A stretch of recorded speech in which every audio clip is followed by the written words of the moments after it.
Masih seputar museum, kali ini saya akan membawa Anda menyaksikan liputan mengenai museum lukisan. Uniknya lukisan ini terbuat dari torehan sidik jari sang pelukis. Tampilkan potret kehidupan dan keindahan Pulau Dewata dalam nuansa berbeda.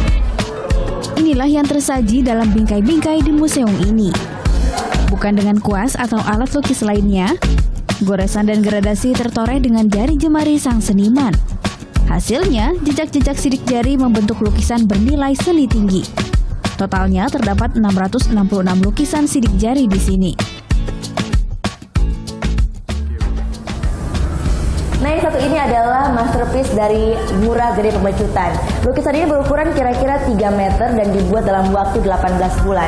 Di lukisan ini digambarkan bagaimana Perang Peputan, salah satu perang paling besar yang terjadi di Bali. Selain hasil jadi, bahan-bahan untuk membuat lukisan sidik jari juga ada di sini, seperti cat minyak, rayon, pensil, dan alat lukis lainnya. Pemilik museum sekaligus pembuat lukisan menghadirkannya agar pengunjung bisa mengetahui proses seni ini. Ngurah Gede Pemecutan sendiri telah mendalami seni ini sejak lama. Tahun 2012, ia menerima penghargaan sebagai pelopor lukisan sidik jari.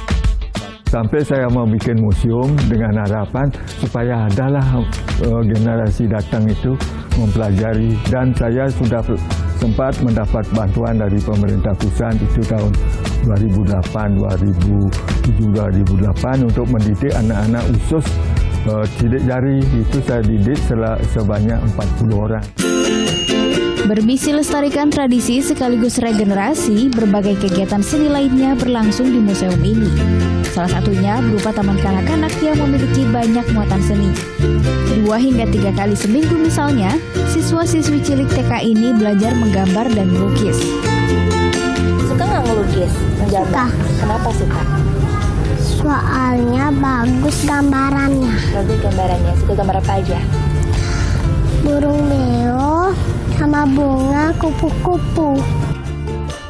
Para murid juga rutin belajar mainkan alat musik tradisional serta menari.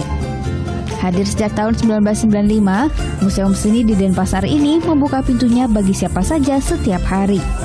Gita Natalia, Andi Setiawan melaporkan untuk NET.